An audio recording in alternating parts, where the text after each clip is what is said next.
ऐसे कर मुझको. Good morning, dear friends. I am Dr. Mukesh Parik, and today I thought I should enlighten my viewers with a very important essay written by Margaret Fuller, the American writer. I was a bit earlier in my institute today, and I was reading this American anthology, not an anthology, and because we are about to start our net class.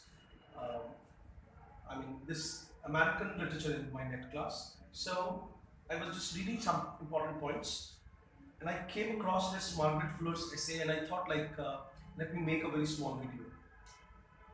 The famous essay, "The Great Lawsuit: Man versus Men."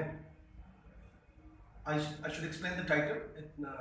Capital MAN, man, that is singular, versus MEN, men, means singular versus plural. Man versus men and woman versus women.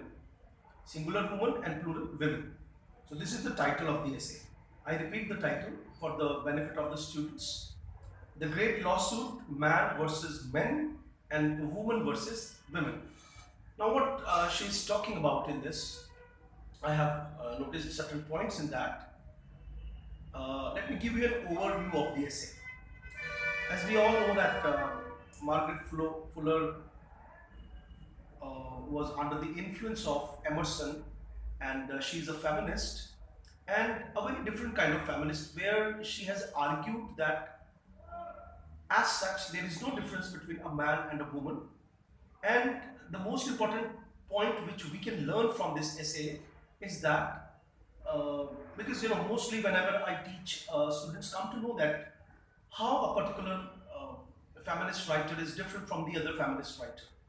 So here she talks about four kinds of marriages, four kinds of equality in marriages, and one important point, which is the crux of the essay, is that according to Christianity, man is considered to be, this masculine gender, man is considered to be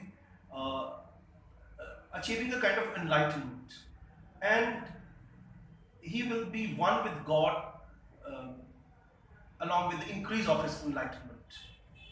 And because a woman is created equal, she argues that woman is created equal, then a man in society, if he gives equality and education to woman, like he allows woman to follow her passions, particularly in education, then a woman and her spirituality can really help man to achieve his enlightenment, and ultimately that will make him achieve oneness with God. So with this particular idea, I hope you can understand it, that man, I repeat it in very short, man is considered to be an enlightened human being, but as long as he is getting more enlightened,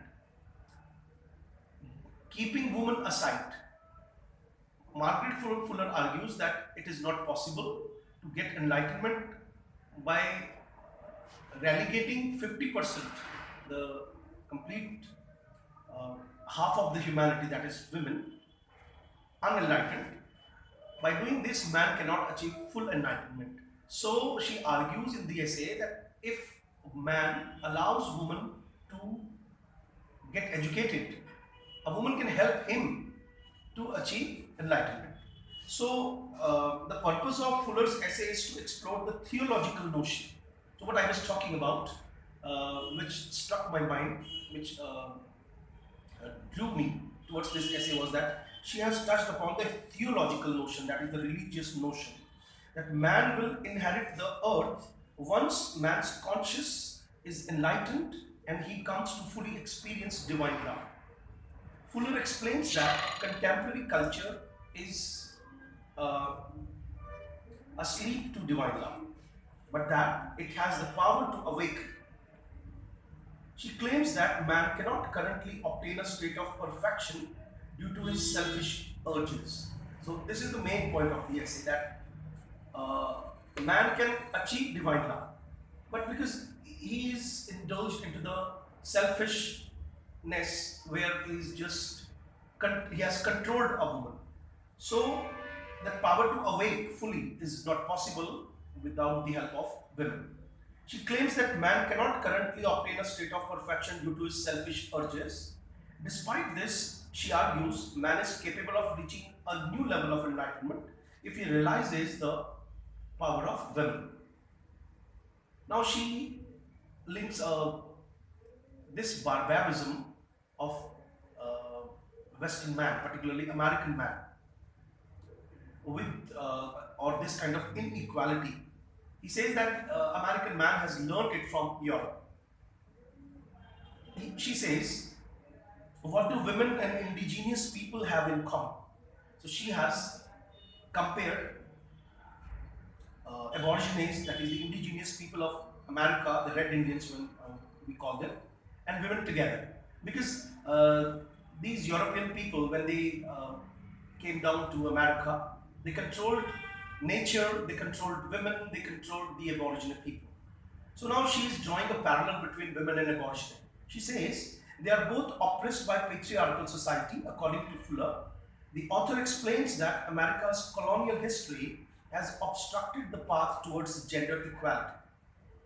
Now she has given or she has blamed this whole colonial history of America. And because of that, the emancipation of women has not been realized. America inherited the barbarism of Europe, as evidenced by the colonist treatment of Native and African Americans. Fuller condemns such barbarism, arguing that the true abolitionists, let me clear this word evolutionism or abolitionist, the people who work for the emancipation of slavery, eradication of slavery. So there also comes an important point that she has touched upon this, like what is a true abolitionism? So she says that the true abolitionists are those that practice divine love and extend it to all of humanity, including women. Next, Fuller compares the institution of manhood and womanhood in America. She notes that how the institution of marriage has promoted the notion that man is the head of the household while woman is the heart of the household.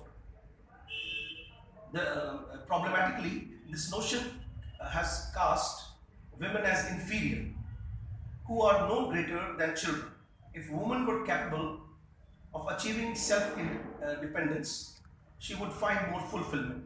So this is again the major aspect of writing this essay.